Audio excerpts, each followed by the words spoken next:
Welcome to Scaling Up, the podcast for water treaters by water treaters, where we're scaling up on knowledge so we don't scale up our systems.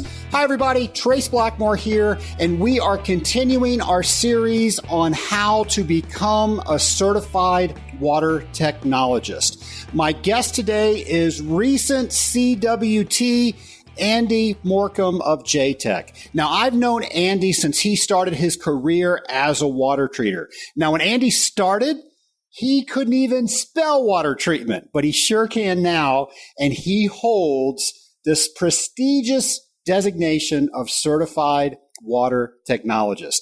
Andy told me a long time ago that he liked being in this industry, and he wanted to celebrate that by getting his CWT. Well, this year, he did just that, and he got his CWT.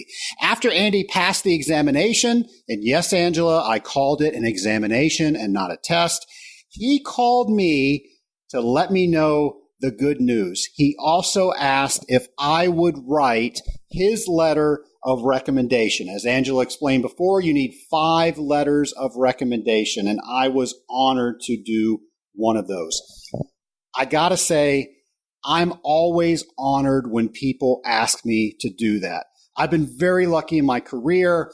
I have been able to teach water treatment. It's one of my passions, to several CWTs, and I absolutely love it. I'm humbled by it. I'm honored by it when people that I have taught ask me to write that letter of designation.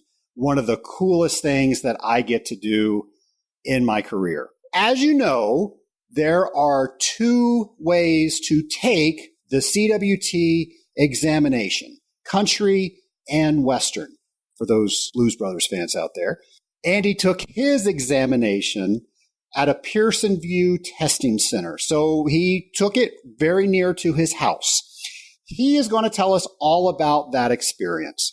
So join me as we learn insights on getting the CWT from new CWT, Andy Morcomb. My lab partner today is Andy Morcomb, and Andy just received his CWT certification a couple of months ago. And a lot of people have asked me questions about the process of getting their Certified Water Technologist designation. And you don't want to hear me talk about that because it's been years since I've taken that test. So I thought, why not get it from Andy? So Andy, how are you doing today? I'm wonderful, Trace.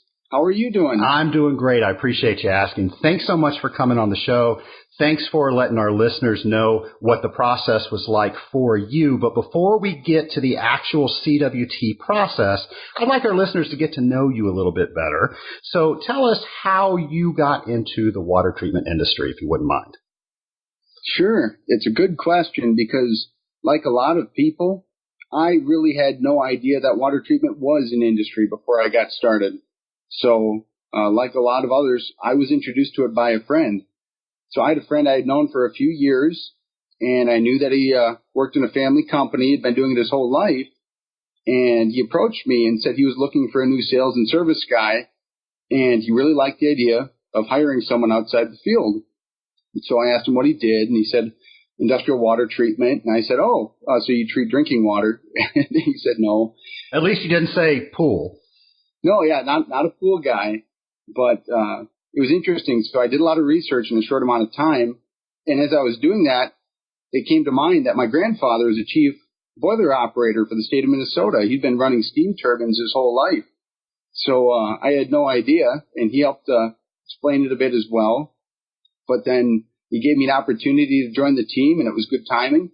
So I just decided to go for it and jump in, and it's been the best career decision I've ever made. You know, there's been a few times I've been told, and maybe you've heard this, Trace, that water treatment's a lot like the mafia. Once you get in, you never get out. That's right. And I'm finding it's true. It's a lot of fun. So that's how I got my start. Well, that's great. Yeah, it's all fun and games until you get that horse head in your bed.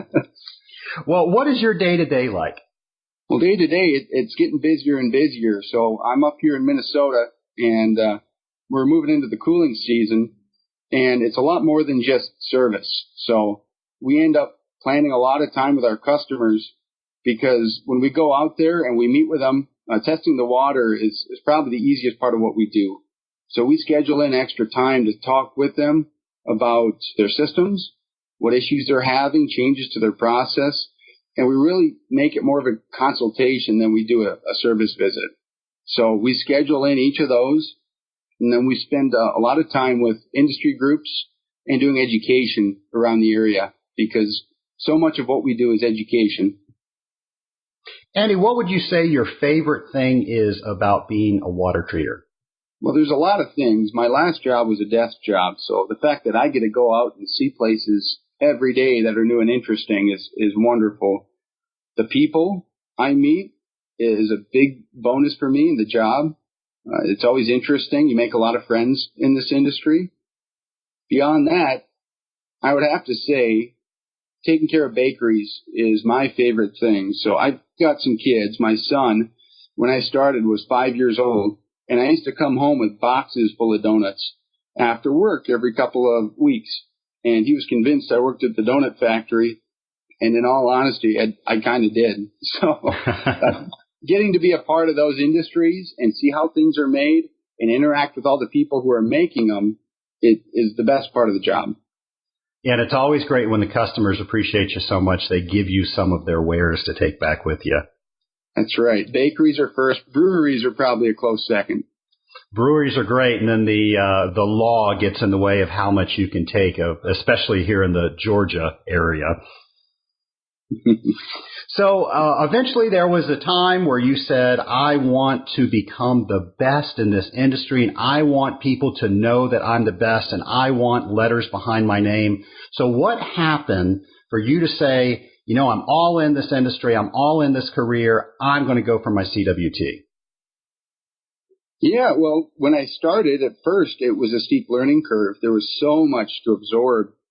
And then after about a year or so, I felt like I had a good handle on the testing in the industry. And from there, I found out about the CWT through the Association of Water Technologies. And I found out that it was the highest accreditation that you can get in the industry. And when I made the decision to make this a career and not just a job, I knew it's something that I just had to go for. I can't imagine being a mountain climber. I love to hike, and I've climbed a few mountains. But being a mountain climber and not trying to climb some of the biggest mountains in the country just doesn't make sense. So you've got to learn, you've got to grow, and the CWT was a great stepping stone for me to take that next step. So you figured, hey, I'm in this, I'm in it for every bit, I'm going to go for the best. Absolutely. Nice. Well, obviously, you couldn't just decide, I'm going to go for my CWT. There's a process involved, and you said there was a learning curve. So what are some of the tools and what are some of the things that you did to prepare yourself to get ready to take that exam? Well, the first thing I did is I spoke to a few existing CWTs to find out. I mean, there's some cost to the exam and to the materials, and it's a time commitment.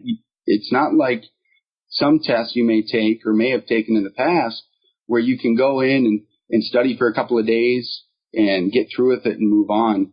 It's a broad test that covers a lot of different areas of our industry. So the first thing I learned is that I had to get a copy of the AWT Technical Resource Manual. And from that manual, and it's a big book, I found 98% of all the answers to the questions I needed for the exam. So that was the first step. That's a pretty good endorsement for that. Yeah, it's got to be at least 6 inches thick, that book. And just a tip for some of the people listening, it's not a book that you're intended to read from cover to cover. It's a resource manual, just like a resource book from the library. So determine what it is you want to learn about, whether it's pre-treatment. There's a section on boiler treatment, cooling towers, regulations. And approach it in sections. If you sit down and try to read that thing cover to cover and tell yourself you're not going to take the exam until you get through it, it may be a decade. So think it through, what you want to learn, and then approach it that way. All right. Anything else that you used? Yep. I went on the AWT website, and they actually have a number of training videos and training papers that you can take tests on when you're done. That was a big help. The third thing I did, and I'll tell this to anyone who's about to take any exam is you have to learn what your learning style is. So if you're a visual learner, if you're hands-on, if you're audio, you've got to make sure that you're giving yourself that outlet to learn the material. So when I was learning about pretreatment, I didn't just read it in the book. I went out and scheduled visits on RO systems, on dealkalizers, on softener systems, and I played with the valves, and I made sure to test all the different components, and that really went a long way in helping me understand the material. That's great advice. Now, as you were studying, you also, did you set the date for the exam and work backwards? How did you determine when you were ready to actually take the exam?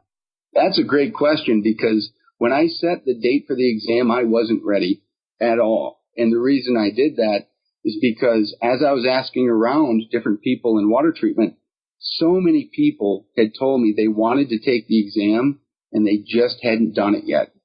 So I figured if I picked a date 6 months out and I scheduled it and the company was going to pay for it, then I would force myself in advance to put in my calendar the time I needed to study. And I think that's a real secret. You have to put it on the calendar. Otherwise, it's hard to take that first step. I think that's great. That's how I coach people to get ready for this exam and any other exam. Say, I'm going to take this exam and sign up for it, and then now you have a hard date in your calendar you've got to work backwards for. So you said it was about 6 months when you were ready to do it. Yeah. So the first month was ignoring the fact I had it on the calendar. The second month was I better get studying. And from there, it was really setting aside time each week and keeping regimented. And as you get through the process and you work through boiler treatment 1 month, cooling treatment next month, math equations the next, you really feel confident going into it that you've done everything you can. Well, when you decided to register for the actual date of the exam, what was that like and how did you do it? Sure. Well, so I took the test remotely through Pearson Vue. You mean you don't have to actually go to a technical training or an AWT training or a convention to take this exam? No, you don't have to sit in a room with 20 of your competitors who you're convinced are looking over your shoulder. In fact, I would recommend that a lot of people take it remotely because you can do it on your own time, and it's close to your home, and it's something that is personal for you to do. You don't need everyone looking over your shoulder. When you get the certification, it's for you and your own career. It's not something that you need to do in front of everybody else. You know, that's probably, for some reason, the best kept secret that's not a secret in the Association of Water Technologies, that you don't have to come to an AWT event to take the CWT exam. Right, yeah, and it's really not hard to sign up for online. You go to Pearson Vue, you sign up and register, you get a code, and they're very specific about what you need for the test. And if you have a second, I should really tell you what that process is like, because that was interesting. Please. Yeah, so when you take the test remotely, you sign up, and Pearson Vue is a national company, so they really take the testing process seriously. So it was a little intimidating at first, and I'll share this for everybody. So when you take it, you're not quite as intimidated. But I showed up, and I met a gentleman, and he asked for my IDs. So I had 2 government IDs, and then he took my picture, and then he asked for a signature and had to match them to both the IDs. And then he took my palm print to ensure that it was in fact me and not my twin brother or somebody else. So they're actually doing biometrics on you at the center. Absolutely. And then he looked me up in the system and he said, Certified Water Technologist? I've been doing this for 10 years. I've never heard of anybody ever taking this test. It must be pretty important. So I got a kick out of that. It's the most important one in the world. It is. So after that was all done, he gave me the materials, pen and paper, there's a calculator, and then everything else was on the computer. But he walked me into a room where I was under video surveillance the entire time I was taking the test. So as this is all happening so quick, you get into the testing center and you start to feel like you're being detained for something that you did wrong. But don't let it alarm you. In fact, I think all of that makes getting your certification have even more credibility. There is no way to cheat this test. It has been run through and authenticated. And you know, Trace, at the AWT, how much time they spend putting this together. Sure. So once you get through that and you start taking it, it's really a straightforward test. There's no tricks or turns along the way. And there are a couple of advantages, I think, to taking it remotely. When people come to the technical training seminars and specifically my math presentation, I have a little segment in there that I teach people how to use their scratch paper, and it's primarily to make sure that they're reading the question all the way through. They're reading each answer all the way through, so there's not a better answer further down that you didn't get to. And then if you don't know the answer, to write it down on your scratch paper so you can come back to it. But remotely, there's something even better. Can you tell our audience about that? So when you take the test remotely through Pearson Vue, what's nice is you're using your mouse to click on the answer. And it is multiple choice, 200 questions. So you can go through and answer the questions. There's a flag where you can flag your questions if you're not sure about it. And you can run through the entire exam and flag whatever you're not sure about and then come back to it later. And for the remote exam, they give you 4 hours, which is more than enough time to go through all 200 questions, make sure you understand them, go through them again, and then edit any answers that you might need to change. Yeah, and it's 4 hours standard, so whether you're taking it there or you're taking it at an AWT event. Once you finished, how long did it take for you to get your results? I found out on the spot, and I'm not sure, is that the case when you do it in person? It is not. So then it has to be graded. It happens fairly quickly, but you imagine any time that's not instant seems like an eternity. Right. No, so I walked out of the room with the camera, and the proctor came to find me, and then he sat down and hit a couple buttons and said, "Congratulations, you passed." And I about did a backflip right there in the lobby. And then I asked him, so what was my score? How'd I do? And he says, well, it doesn't tell me that. It just reports back to your Association of Water Technologies and says that you passed, which is greater than 70%, I believe, right? That is correct. So, and the reason that is the way, what did I do on various sections, is the AWT felt that we didn't want to pose CWTs against each other, and we felt that there's so much stuff in that test that, a CWT is a CWT. So anybody that gets a passing grade is head and shoulders above everybody else out there in the water treatment industry. The second I found out I passed, there was nothing better. I mean, 6 months of work, and I was so determined after spending so much time studying and learning that I would have taken it 2 or 3 times if I had to. But I'm glad I passed on the first go, and it's been wonderful to have. Yeah, and you say it took 6 months to study, but then you also said earlier, and I just want to remind our listeners that, you were really studying for the entire 5-year period that it takes to get the exam. I would just wanted to follow up with that, people not thinking that they can not do anything, not do anything for 4 years and then wait for the last 6 months and go take the exam. Right. No, and really the exam is intended to take your practical experience in the field and expand it through technical knowledge. So you really need to use everything that you've come across, whether working on softeners. I'm sure many people listening have sized softener systems and had to calculate grains per gallon and what's going through them. People have had to do chemical dosing for feed rates on their systems. But just so they know, it's not as math intensive as you might think. You're not going into stoichiometry. You need to know what anionic and cationic resin is, but you're not going to be required to look at the chemical notation of those types of products. So don't let it scare you. Take what you know and read that technical resource manual and expand it. And I think you'll find you'll do really well on the test.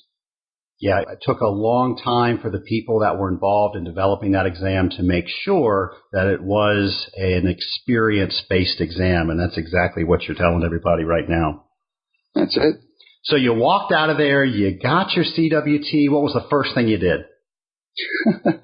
I called the owner of the company and said, I'm glad you paid the money for me to take the test. It was not wasted. You got to know the CWT working for you. Absolutely. Outstanding. What was the second thing you did? Well, called my wife and kids. And you know what? When you spend this much time working on something, you should tell your friends and get that encouragement. You should tell your family. You should tell your coworkers.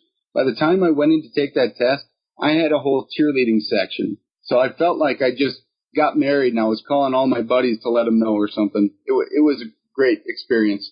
Well, I know, Andy, you called me, and you and I spoke a lot through this process, and I could not have been more proud. And I think one of my proudest moments was when you asked me if I would send in a letter of recommendation for you.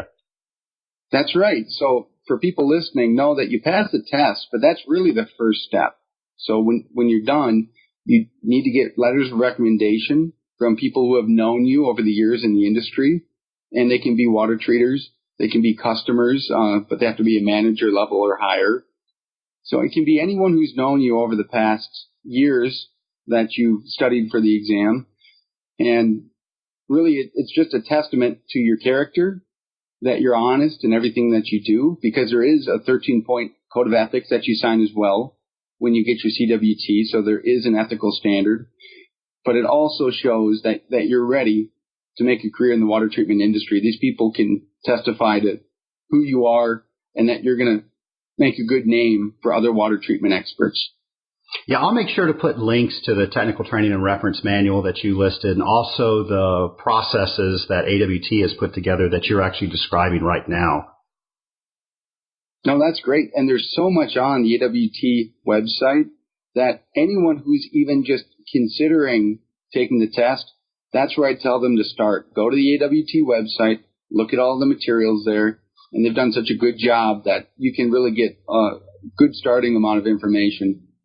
Well, Andy, let me ask you, now that you've been through the entire process, you've taken the exam, you've been weighed and measured by the committee, you've put all your forms in, all of your letters of recommendation, and you have the CWT designation, what do you know now that you maybe wished you knew before that would have helped you out? Well, I think, like I was saying before, just knowing the test is very achievable. When I speak with other people in the water treatment industry, it's like this, it's viewed as a big, gargantuan test. And you get the impression that it's really difficult. Only a couple people in the world could pass this test. And that couldn't be further from the truth. If you study and you spend the time in the industry, absolutely everybody who puts their mind to it can pass this test. And I think our industry would be better served if we all worked towards this. I know in our company, it's a directive for everybody that we all work towards the CWT. So that was important to find out that it is an achievable test. The second thing that I'm glad that I learned along the way, and this is from you, Trace, is that you can't wait to fill out the paperwork. So there is a process, and even after you pass the test, getting that paperwork together takes time. And once you send it in, it takes 1 to 2 months before it gets reviewed and approved by the committee. So the worst thing that can happen is that you get to the point where you passed your exam, you're telling all your customers, and then a bid comes up where they require a CWT, and you don't have the official certification yet, so you can't put your name in. Now, wait a second, Andy. You're telling me that there are bids out there that required a certified water technologist to do the work? Well, absolutely. Have you run into any? Absolutely, I have. See, that was for effect for my listeners. Absolutely. So I'm bidding one right now up here in Minnesota that requires CWTs on staff and that the person servicing the account actively and managing the customer is a certified water technologist. And the best part about having that certification now is when I go to engineer firms, mechanical outfits, or customers, say a regional commercial real estate firm, and I help them write bid specifications, I can put in there that a CWT is required. And when I explain it to them that this isn't unique to our company, I'm not trying to write other water treatment guys out of this bid. I'm just trying to make sure that you get the absolute best care and service, and that this is about value for your facilities and not just about price. Yeah, and I'm definitely seeing that more and more here in the state of Georgia, where CWT is a requirement to do any sort of water treatment. And I know with the Legionella items that are going on in various states, that's a requirement as well. So, folks, if you haven't seen that, it's coming. Yeah, and actually, Trace, you probably already know this, but one of the requirements in the New York law, right, is that your tower is inspected by either an industrial hygienist or a certified water technologist. Exactly. So when I passed the test and Angela Pike sent me over the information for the next step with the AWT, I asked her, what number CWT am I? How many others have there been or are there currently in the country? And she responded that I was number 309. And I thought, wow, that's impressive. There's only 309 people, and I know it's going to grow. But in the country, that's impressive. And she responded one more time and said, that's not in the country, that's in the world. Because this test is open to everybody. Well, if it makes it even more impressive and how few of us are actually out there, mine's 186, and I got mine in 2003. Wow. And what's important, though, is you can't approach it with a chip on your shoulder, but it's kind of like being a part of a band of brothers, right, or a fellowship of people who are working to carry the industry forward. And so it's really humbling to be a part of that group. Many of the past AWT presidents I know have been CWTs. Some of the biggest consultants in our industry have the credentials. So it's great for marketing yourself, but it's also great for your career. Randy, let me ask you, there's a lot of people that I speak with at AWT that say, when my customer requires me to do it, then that's when I'll do it. But I'm not going to do it on my own. I'm going to wait for somebody to make me. What would you say to them? Well, like I was saying before, what I would say to someone who's waiting to do it, you're really missing out. So as I was studying, probably the best part and why I'm glad they make you wait a number of years before taking this in the industry is because as you study and learn, so much of what you're learning applies to here and now. So as I'm reading about RO systems, I can apply those new pieces of information to my customers that are having problems where I might not have solved that otherwise.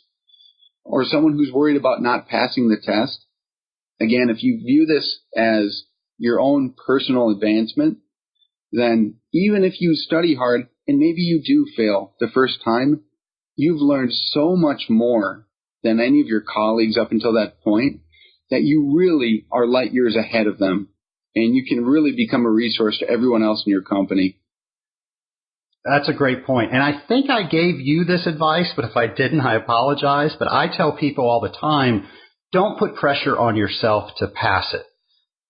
Make pressure on yourself to schedule it and then prepare for it as best you can and then take it. Because worst case scenario, if you don't pass it, you now have the experience of what it's like. And now you can go in there the second time and you're a lot more relaxed because you know exactly what to expect. Did I share that with you, or is that something I kept from you? No. Actually, test-taking techniques, I've heard you speak about that before in trainings, and it does mean a lot. Just wanted to make sure you weren't mad at me. No. So you got your CWT, you sent everything in, it's official, and now you're actually out and you're talking with customers, you're talking with prospects. What does that designation do for your confidence? Oh, for me, it was amazing. There's a lot of people in water treatment, like you, Trace, that came from a history. Their parents were in the industry, and it's the mafia, so everyone stays in it, and they can fall back on their family name or some of the other projects they've done over the years. But for me, I'm new to it, so the second I passed, I took that logo and I put it on my letterhead for all my proposals, and I put it on my email signatures, and they gave me a pin that I wear on my lapel, and they gave me a sticker that I put on my portfolio everywhere I walk around. So everywhere I go, people ask me, what in the world is a certified water technologist? And I get to explain how it sets us apart, and it really gives me confidence when I'm working with customers because, one, I know that all the resources exist for me to answer any questions they have. And two, as a CWT, I know that there's a community of 300 or 400 other people that I could make a phone call to, and they would all be more than happy to help because we all signed the code of ethics. We're all in this for the greater good, and it's not about competition. It's about doing the best job possible. So what are some other benefits that you've realized? Well, there's a lot of benefits about the CWT. Really, it's what I found is it's just a starting point. So when you get your CWT, you realize just how little you know about the industry. Maybe after 2 or 3 or 4 years, you figure, hey, I've got this on lockdown. I've got a routine. I get a few new customers every few months. Things are good. But then you study for that exam and you take it, and then you're introduced to all of these people who have made careers of the industry, and you find out the sky's the limit. So it's opened me up to a whole new world. To tell you a story, a funny thing happened after I got my CWT is I was called in to survey a big petroleum plant up in our region. And they make gasoline and refine it there. So I was called on site, and I got suited up in my flame retardant suit. They put a hydrogen sulfide monitor on me, and I looked like I was straight out of a movie. And if I'm being honest, typically I don't call on big industrial equipment. We have guys in our company that do that, but I really am a mid-market guy, government and commercial real estate. So I walked through there thinking, I'm over my head. They're going to run me into stuff that I have no clue about. And as I walked through the plant, there was certainly a lot of stuff in the refining industry that was new to me. But every time the chief engineer took me up to a new cooling tower or a boiler system, that it was amazing because I realized through all my studying and through my experience, I knew exactly what was going on. In fact, I was grinning ear to ear about halfway through because the big national company that was in there, national with a capital N, was making a lot of mistakes. And that's why I was there in the first place. And I was able to identify the mistakes. And because I had my CWT, no one ever called into question my age or my background. They knew that I had the expertise to make a good recommendation. So that's been amazing to be able to go through that process and really at all levels of our industry feel confident that I can really help our customers out. That's a great story. I mean, the fact that you did all that work, you got the certification, and then instantly, as soon as you got it, it gave you that boost of confidence that ultimately translated into more money for you and your company because you're able to go after business that you weren't comfortable going after before, and you're doing it successfully. Absolutely. Outstanding. Well, as everybody knows, or they should know, that the CWT is not a lifelong designation. You have 5 years to do what you need to qualify to recertify. Anything you want to tell our listeners about that? Yeah, the education portion is really easy. They make it easy for you with the Association of Water Technologies. So you can go online, and this is actually how I studied for the exam in part. And if you're a member, there's a lot of tests that you can take just for continuing education. You can read about closed loops or biocide applications or pretreatment, and you can take a test at the end. In fact, I can admit I made a little mistake in the fact that I took so many tests before I passed that by the time I passed, I thought, shoot, now I've got to redo those same tests for the continuing education credits. Well, that's a great tip. I've never even thought about. Take the certify or the recertification quizzes to help prep you. I've never even thought of that. Yeah, well, and then also I believe you get a number of points for going to the annual conference. Maybe it's 12 or 15 of the 25. Yeah, I'm going to have Angela Pike on to tell us exactly how many points. I don't want her fussing at me because we gave the wrong number and people are calling her. So we will get the proverbial horse on, and she will tell us exactly what all those points are. Perfect. But Oh, she's going to fuss at me because she's going to think I just called her a horse, isn't she? Angela, I did not call you a horse. I was using a metaphor. Yeah, I wouldn't get on her bad side, Trace. Absolutely. You actually called me and asked if this show qualified for continuing education units. And the funny thing is, you're not the only one. I've had emails about that. So we'll have to ask Angela about that one. That would be great. So anything else that you want to share with our listeners about the CWT or the process? Well, taking the test is achievable. That's the moral of the story. I think everyone should do it. And I know in our company, and our company is not the only one, there's an expectation that you continue to grow and learn. So I've always believed that leaders are learners. You should always have a book on your end table. You should always be asking questions. You should always be curious for yourself or within your customers' accounts. Because in the end, we're water treatment guys, and yes, there's a sales component to what we do, but sales is not what we should be focusing on. We should be focusing on finding every possible problem that our customers have and then working towards a solution.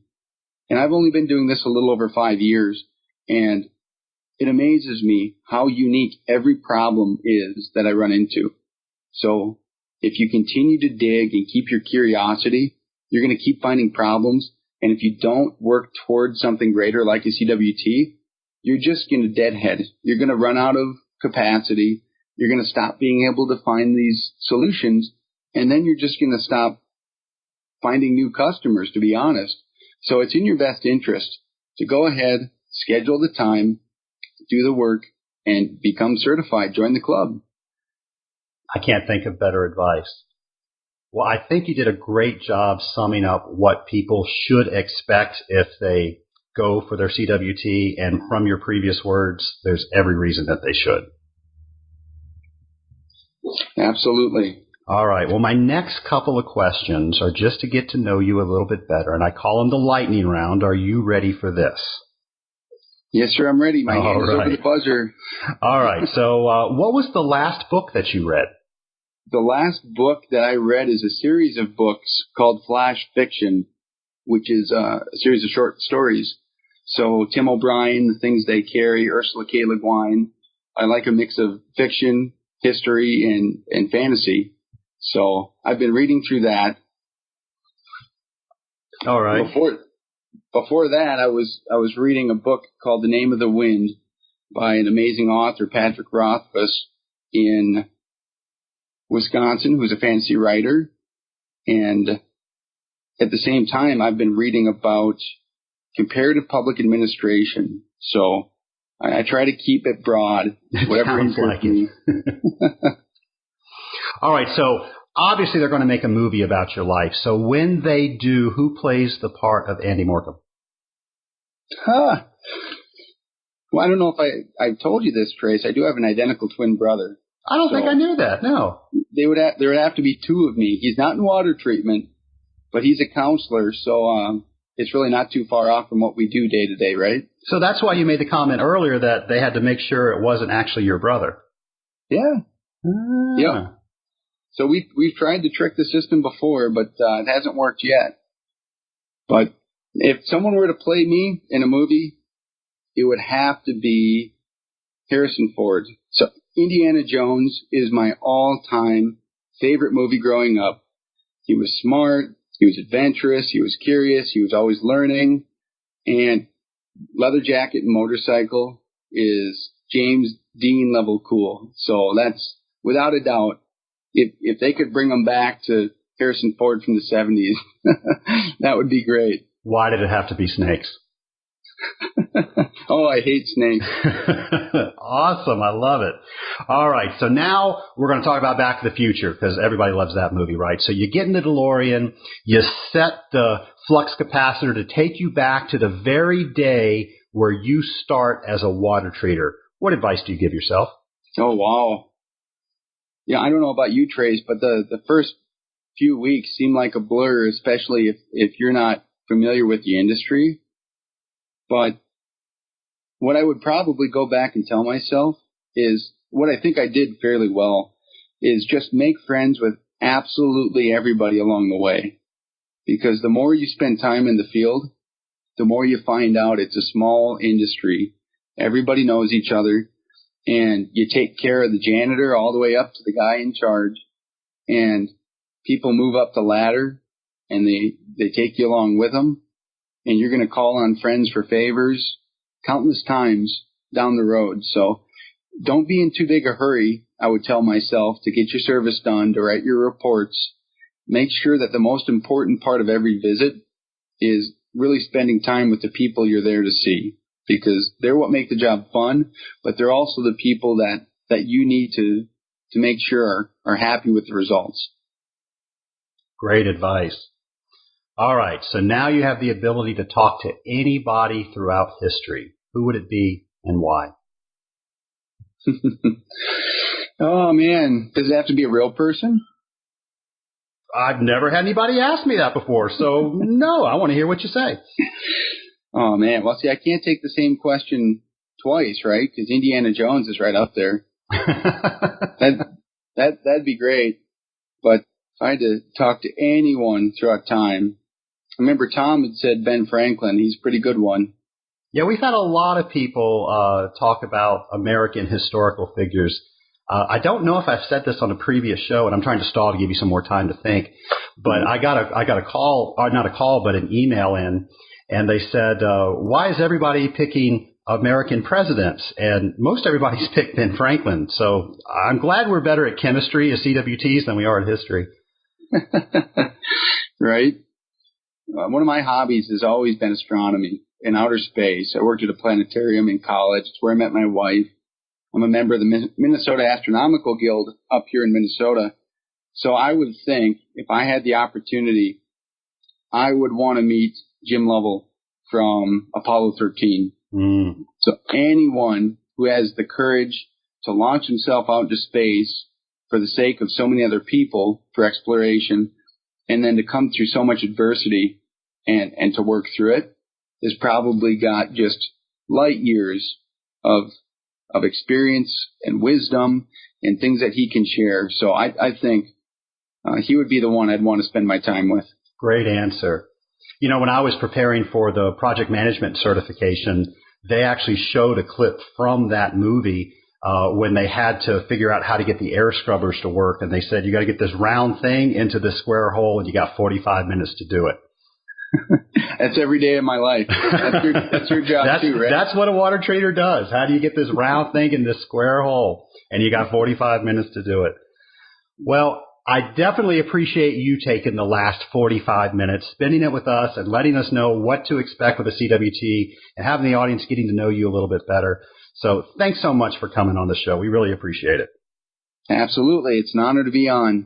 I hope you have a better perspective now on what it's like to take the CWT examination at a remote location. Now we're going to hear from Andy on what it's like to take the examination at a technical training seminar. No, Andy Morcomb didn't take the test twice, although many have. Now we're going to speak with Andy Williams of Southeastern Laboratories, and he's going to tell us about his experiences on how he took the test. So join me as I interview Andy Williams, CWT. My lab partner today is Andy Williams of Southeastern Laboratories and new Certified Water Technologist. Congratulations, Andy. How are you? I'm doing well, Trace. Thanks. I appreciate you having me on your show. Absolutely. I know a lot of people call in and they have questions about getting their CWT and what they need to know and how do they start and what is the process like. So I really appreciate you coming on and sharing your experience with us. No problem at all. Well, before we get to that, how about we introduce you to our studio audience? So if you will, let us know a little bit about yourself. Sure. Well, I've been in the water treatment industry for close to 12 years now. Like you mentioned, I currently work with AWT member company Southeastern Laboratories in North Carolina. I'm also married. I have a couple kids. I live on a barrier island off of the coast of North Carolina, so we do quite a bit of outdoor water activities, boating, fishing, hiking. Also like to do some golf and downhill skiing in the wintertime. Well, nice. Well, let me ask you, because I'm always curious to how people find the water treatment industry, and you've been in it for 12 years, so obviously you like it and it's stuck. How did you find your way into water treatment? Well, that's a great question. I actually kind of stumbled into it after I graduated college, and I may be dating myself when I say this, but I looked through the newspaper for the job openings. I found one with a company called Industrial Water Engineering in Albuquerque, New Mexico, and had a great interview with IWE. And I didn't get the job initially, but they called me back about a year later and asked me if I was still interested, and that's how it began. Well, how about that? And then how long were you at that company? I was with IWE close to 6 years. So I know Bernadette Combs, who is a fan of scaling up and a good friend of mine. I can't think of anybody nicer in the water treatment industry. So what brought you over to Southeastern Laboratories? Well, I ended up leaving industrial water engineering to go to work in Phoenix, Arizona with another AWT member company, CH2O. The wife and I were basically just looking for a change. We had been in New Mexico our entire life, so I had an opportunity to go work with CH2O in the Phoenix area and decided that it would be a good move for us at that point in time. Shortly after, working with CH2O, I kind of was getting sick of the Phoenix summers. 130 days or 30 days of 110 plus degrees kind of wears on you after a while being outside. But they say no humidity, like that matters, right? Right. Hot is hot once you get above 110. So I actually ran into another opportunity to work with a commodity chemical distributor, Univar. And I decided to take that position kind of to expand on my sales experience. And although I wasn't directly in the water treatment industry, I did deal with a lot of customers that had water treatment issues or different aspects of water treatment that they were doing, like zero liquid discharge at power plants and a lot of different water treatments in the mining industry, which were my primary customers with Univar. So I did that for about a year, and then the economy kind of went down in 2009, and I found myself laid off in Phoenix, Arizona, looking for work. And a friend of mine that works in the mining industry offered me a position to be a project manager in West Virginia, of all places. So with the family and I decided that would be an interesting endeavor. So we packed up and moved to southern West Virginia, and I worked in the mining industry for about another year until I got laid off again. And I said, you know what? I need something with a little bit more stability. So my true passion has always been in the water treatment industry. And so I jumped right back into it. And we actually had moved to North Carolina shortly after I been laid off with the mining industry company I was working for. So that's kind of how we got to North Carolina. And I was working for a small water treatment company that I had found out here. They kind of did water treatment on the side. It wasn't their primary focus of business. And I found Southeastern Laboratories, interviewed with them and decided to make the change and move to Southeastern Laboratories, which was a great move because they're a strong AWT member company and their sole focus is water treatment, which is exactly what I was looking for. I always find people's journey in the water treatment industry very interesting to listen to. And yours, of course, is no exception to that. So thank you for sharing that. No problem. So obviously you said, this is the industry I want to be in. There's some rewards for it that I like. I normally don't hear of AWT companies laying people off. I know that could happen, but normally you don't hear of that. So normally I think you're right. It is a good place for water treaters to be because we normally have jobs and we don't have to worry about stuff like that normally. That being said, you decided to go and get your Certified Water Technologist designation. What was the reason you decided to go for that? Well, and you may not know this about me, Trace, but I actually did obtain the CWT designation in 2005 when I was working with industrial water engineering.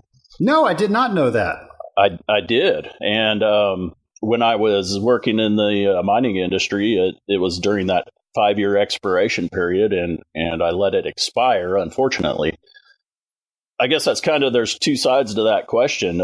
Initially, when I was with IWE, the reason I wanted to get the CWT was not only to expand my depth of knowledge in the field, but also to be able to demonstrate to customers that I do have the knowledge that it takes to properly treat their industrial water systems. Not to mention, there was a little bit of a financial incentive from industrial water engineering to get that certification as well.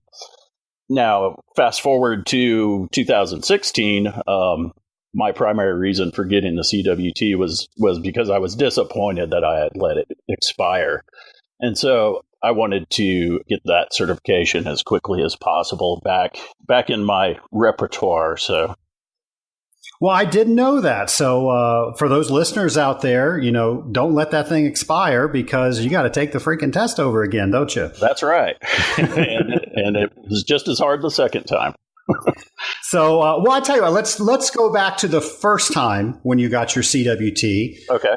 What were some of the things that you did to prepare to go and take that examination? Quite a few things. I guess I was probably about a year and a half into the industry and attended a AWT water treatment training seminar. And that was really good for me at that point in my career, because it kind of showed me, where I was at in those areas that I needed to work on as far as my knowledge base to take and pass the exam. So attending the water treatment seminar at an AWT convention was the initial part. And then I began to study. And in particular, I went into depth into the technical reference and training manual. All right. And then anything different you did on the second time as far as your preparation? Well, not really. I mean, I had to refresh everything I had learned previously. I went right back to the technical reference and training manual, and fortunately I had highlighted quite a bit of information that I committed to memory earlier. So I basically reviewed all of that and attended another water treatment seminar prior to taking the exam. So let me ask, how important do you think attending the technical training seminar prior to taking the exam was for you? I think it was very important. Like I said, it gave me an idea of where I was at as a water treater and those areas that I needed to work on and focus on a little bit more to successfully pass the exam. Yeah, I get questioned about that quite a bit. If I take the technical training, am I ready to go take the exam? And it's interesting that you say it really does help prepare you, but that's where I think I would stop that statement, because specifically as the Educational Committee co-chairman, I am here to tell everybody in the Scaling Up Nation that we do not teach the exam. No. What we do is we talk about what you need to know as a seasoned water treater, as a multidimensional water treater, and it just so happens to be that that's what the CWT tests as well. Yep, and I agree with that 100%. There's definitely additional materials that need to be looked at in addition to going to a water treatment training seminar. So there are a lot of people out there that are really good readers, and they can read something and take a test. You taking the test twice, and it was 2 different versions, but still you've got more experience than both at passing the test successfully 2 times. Would you think somebody could actually just read a book and go and pass that test? No. In my experience, there was a lot of, I guess you could say, experience-based questions. So, if you haven't encountered a certain situation in the field, then you probably wouldn't know the answer to that particular question on the test, if that makes sense.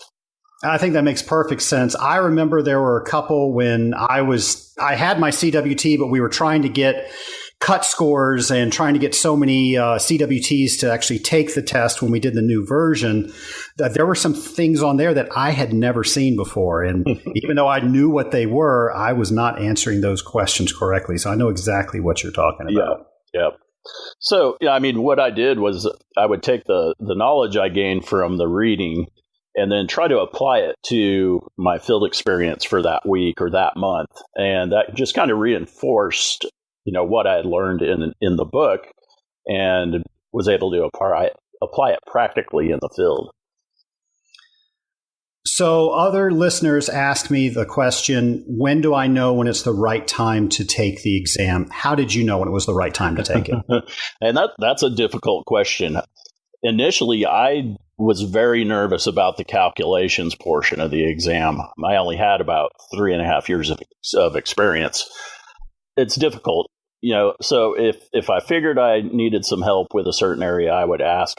Fortunately, at Industrial Water Engineering, they had pretty good training where we would cover different topics, like on a Monday morning meeting, and then we had the chance to go back out into the field that week and kind of see how it applies to the field work we were doing.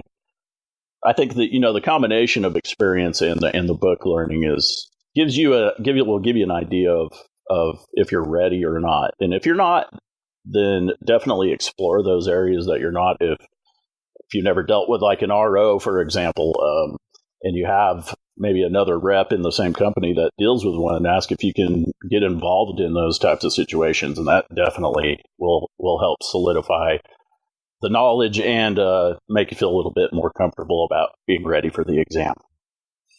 And I will say that something that you did that I think a lot of people are successful because they do it that way is they take the test right. I'm sorry, I can't call it a test. Angela Pike will get mad at me. It's an examination. That's right. So a lot of people will take the examination directly after the technical training on that Sunday. And not only is there a little review there, but I think the more important thing is you now have a rock solid date that you're working towards, that you now can work backwards and figure out how am I going to study for this in little bite-sized pieces so I can successfully pass it on that date. Was that helpful for you? Absolutely. I mean, I think that was key. So when you decided to get your CWT, and we'll say the first time or even the second time, you've been through the process twice. So you're a very good person to ask about this. So somebody out there listening that knows nothing about the process other than they want to start to get their CWT, can you explain what the process was that you went through? You mean like the day of the exam process? Oh, no, actually before that. So how did you sign up for the exam? What did you have to fill any forms out? All that sort of stuff, if you can remember. Well, fortunately, people in the office, both at Industrial Water Engineering and Southeastern Laboratories, I told them, I said, okay, I'm ready. I want to set a date and let's get me scheduled for the next water treatment training seminar and get me scheduled for the exam.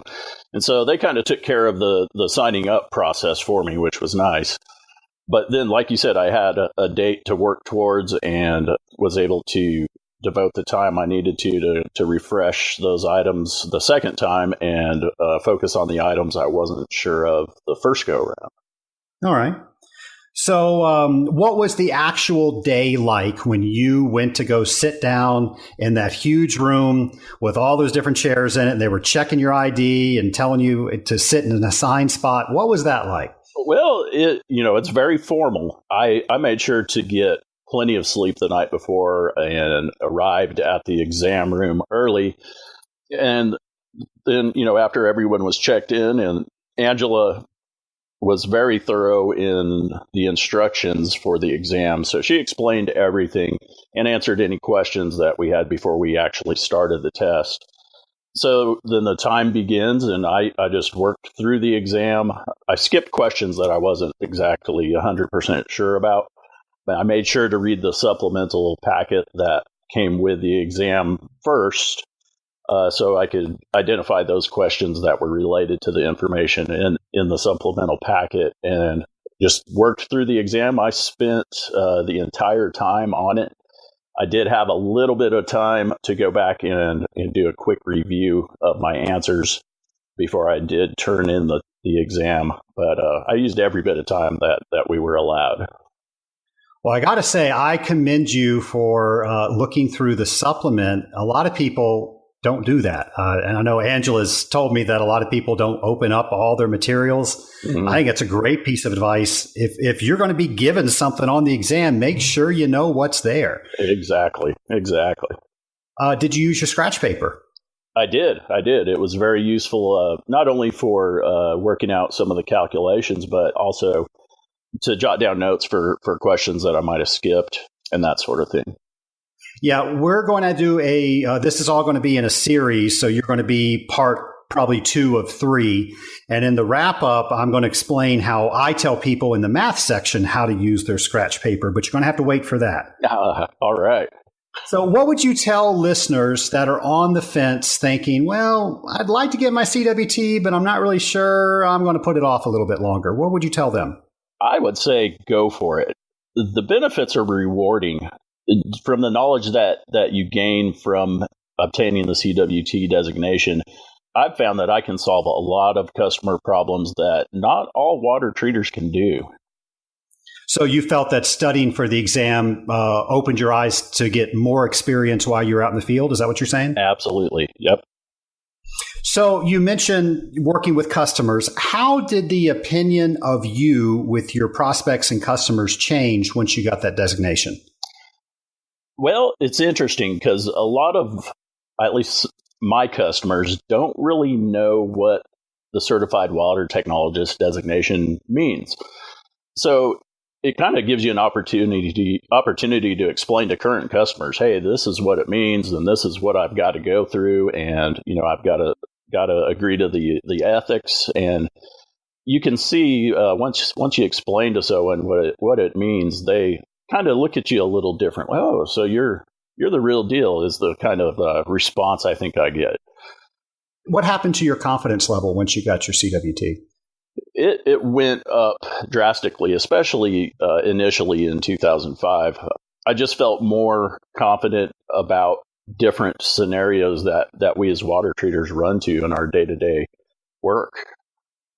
Were there any accounts you were scared to call on, and then after you got your CWT, you're like, hey, I can handle this? Yeah. Some of the electronics industry accounts seemed a little intimidating. They've got all these different processes, and how do I treat an aluminum boiler? And after getting the CWT, I felt very confident in addressing some of these customers that may have a little bit more intricate processes than a typical HVAC tower or a simple steam boiler.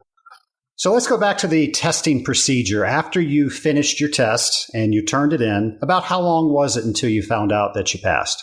I think it took about a month, maybe a little bit longer. And then what was that process like? How did you find out? I received an email from Angela Pike, and it's basically just said, congratulations, you have passed your CWT, and here are the next steps on the road to actually obtaining the designation. I guess there's another letter that says, we're sorry you didn't pass. Well, we didn't get those, so we don't know what those are. Right. I haven't seen it. All right. So yeah, it's like when you go into college and you don't get into where you want to go, and those right. are written in a certain way. I don't know why I'm talking about that. We're going to move on. So what else do you think you can let our listeners know about your experience with CWT? Well, it's worked out well for me. I have a few customers that obviously they go out to bid periodically, and because of the work I've done and what the customers see in their efficiency, they don't want to necessarily lose me as their vendor for water treatment. And so some of the customers will actually put language into the bid specs saying, hey, we would prefer that the successful vendor have a Certified Water Technologist designation from AWT. And that's very helpful because not a lot of people have it. And I would be actually comfortable losing an account to another CWT because I know they're going to do the treatment correct. What a great thing to say. I as a water treater, I appreciate that. Well, good. Well, I hate losing business because somebody was cheaper than I was. Come on, folks. That's no way to do water treatment. Take business from me all day long, but teach me something in the process. Tell me I'm doing something wrong. Yeah. Sell it on your merit. So I appreciate you saying that. Well, it's true, I think so. And then moreover to that, I see certified water technologists in specifications more and more in the Atlanta area. So if you're in an area where you haven't seen that, I think it's coming. with ASHRAE is recognizing it. I think BOMA is recognizing it. There's all sorts of these groups that our customers are going to that are talking about the Certified Water Technologist designation. So if you haven't seen that, you will see that. It is coming. So let's talk about one more thing before we move on to some other questions. Now, you had an experience where you did not keep up with your CWT because you went to another industry and then you let it lapse. But what is the recertification process like? You've got to obtain 25 continuing education units. So, and that's over, I guess, a 5-year period. There's different ways to do that. You can attend another water treatment training seminar, and I think that's good for 15, which that's a big chunk of it right there. Yeah, that's 15. And then also the fundamentals and applications class was just approved to get 5 CEUs. There we go. So if you wanted to go through that, you could get that as well. Yep. And then there's the webinars through AWT, which count as 1. And then there's other things you can do, like if I have a customer that wanted me to do a presentation on just basic water treatment so that people who aren't necessarily involved with it, but maybe management wanted to know why we do what we do. So I put together a PowerPoint and did about an hour and a half long training seminar for a customer and their management group. And then I can submit that roster to Angela and get, I think it's worth another additional CEU. So there's different ways to accumulate those.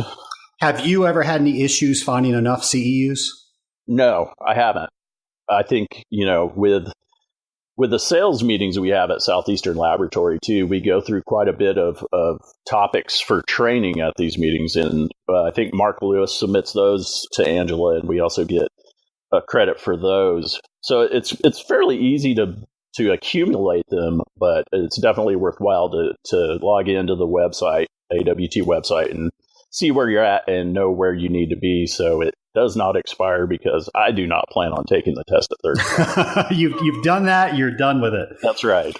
So I know for myself, I try to get all the CEUs out of the way in the beginning of the 5 years. So that way I don't have to, in the last 6 months, where am I going to get 25 units? Right. And I think I'm willing to bet that that's where most people have their downfalls. They just don't keep up with it.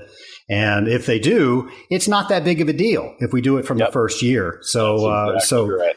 Advice from both you and I as CWTs, do it today. Don't wait till tomorrow. Very good advice.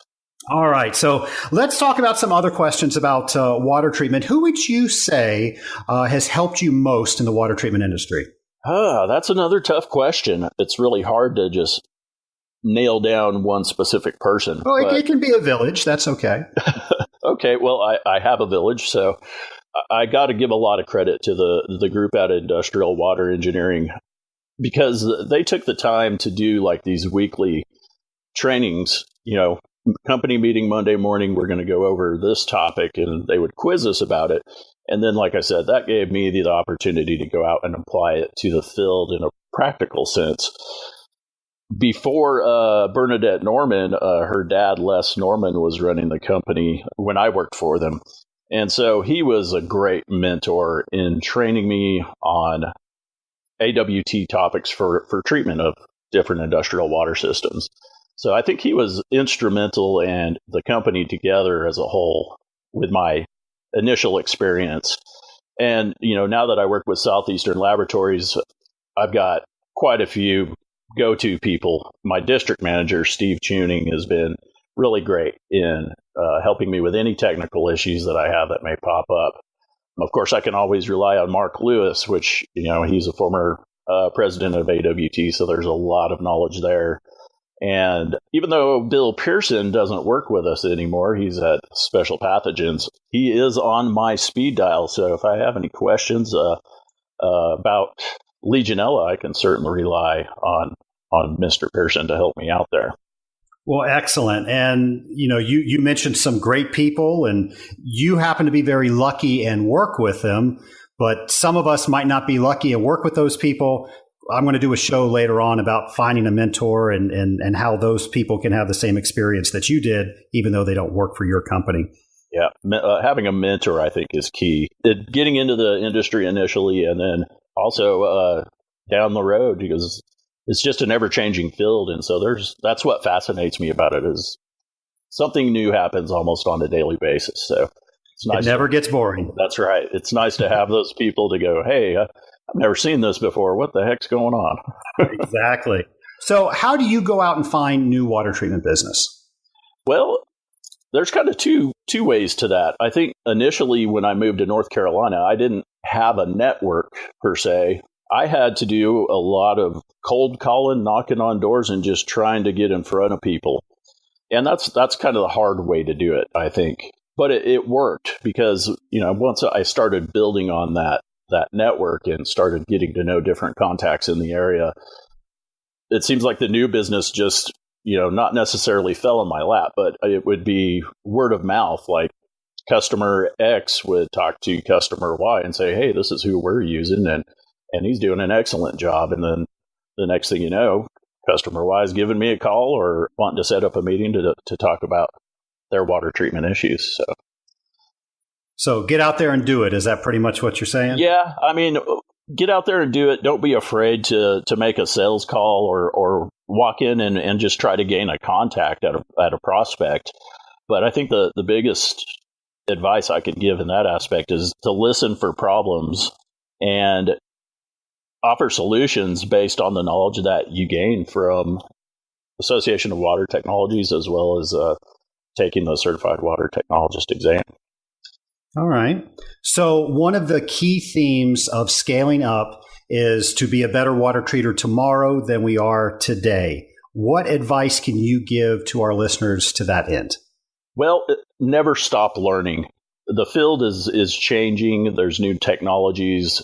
That's, to me, is what makes it exciting, is to keep up with all of these changes and to dive into something new. If you, like I mentioned earlier, if you've never dealt with an RO and there's one available for you to work with someone at, go for it. Gain that knowledge.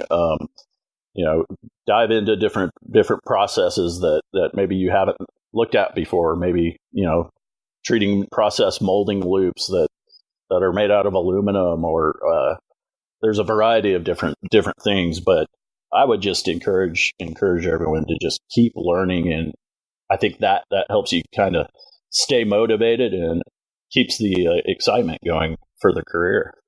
I think that's great advice, and I would also add to that if any listeners out there are bored with their job and you're a water treater, you're doing it wrong. Perhaps you need to redo something, or you need to rethink your career, because it's never boring. I would agree 100% with that. All right. Well, thanks for sharing all your knowledge with CWT and a little bit about you. But now let's go into some of the lightning round questions, if you're ready for those. Sure. All right. So if you could go back in time and visit yourself on the first day you started as a water treater, what advice would you give yourself? I think I would tell myself not to be intimidated, for example, by larger systems. I remember the first time I saw a large water tube steam boiler, I was like, oh my God. But, once you break it all down, it's works the same as a small boiler. So don't let larger systems intimidate me, I think, is what I would tell myself if I could go back. All right. So what were the last 3 books that you've read? Well, I've read several. I do read a lot of technical articles and publications like The Analyst. I just started diving into the Betts Handbook of Industrial Water Conditioning since James McDonald pointed out on LinkedIn that you can access it for free. So I was like, hey, well, that's pretty cool. I'll check it out.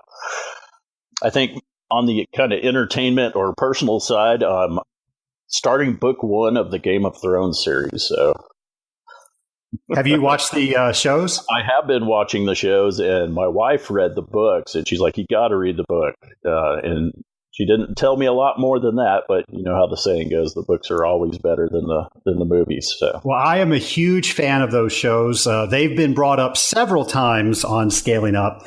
I've read the first 2 books. They follow the show pretty well, and they give you an appreciation of what's going on in the backstory that you just don't get with the television show. Huh. Interesting. Yeah, I'm looking forward to it. Excellent. Excellent. All right. So with all the excitement that you've had in your life, eventually they're going to make a movie about your life. Who plays you? Well, that's a tough question too.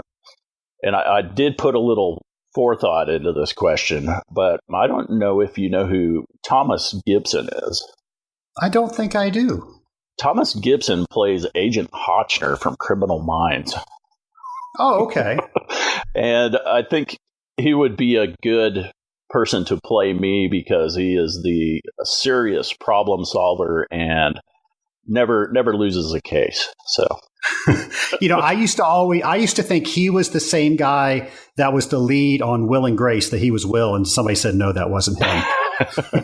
Yeah. So what do I know? Different guy. So, well, if he's not available, can the Will guy play you? Sure, why not? Well, there you go. We're taking scripts now.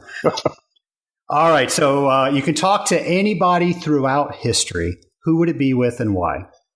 Well, this one was fairly easy for me. I would talk to Wilfred F. Langelier.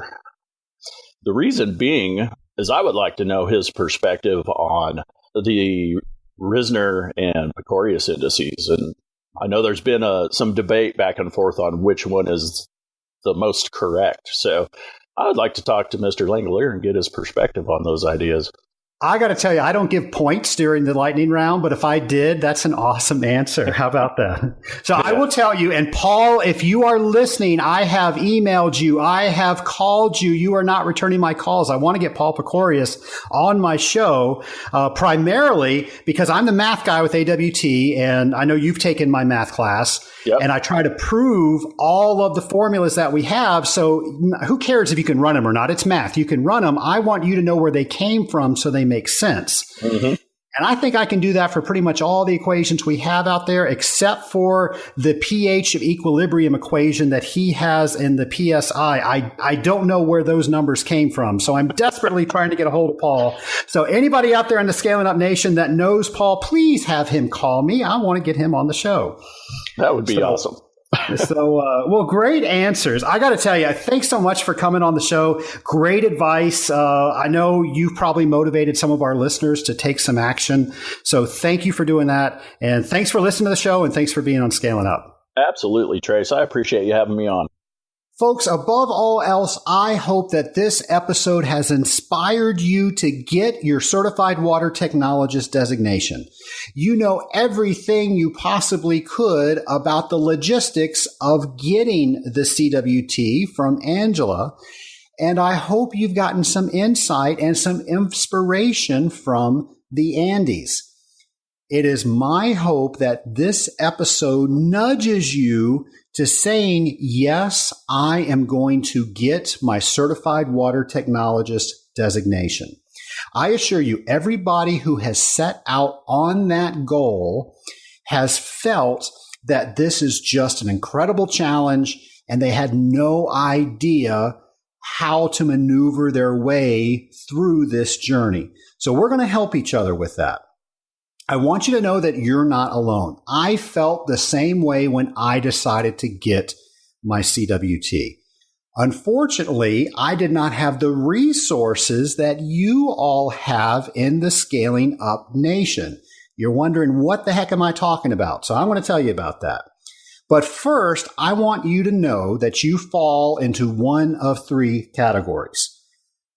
You either don't have all your 5 years of experience, and you've got to study a lot, and you need to practice a lot. Don't be ashamed of that. We all start at the same point. The difference is few of us actually decide to make the journey to get the CWT. So if you're in that category, be loud, be proud. Some people just haven't decided they're going to get their CWT, and they have enough experience. They have the proficiency of a water treater. They can just go and take the exam right now. They just haven't done that. And then all the rest of us fall somewhere in between. So no matter where you fall on that, the journey starts the same exact way. You have to commit to getting your CWT.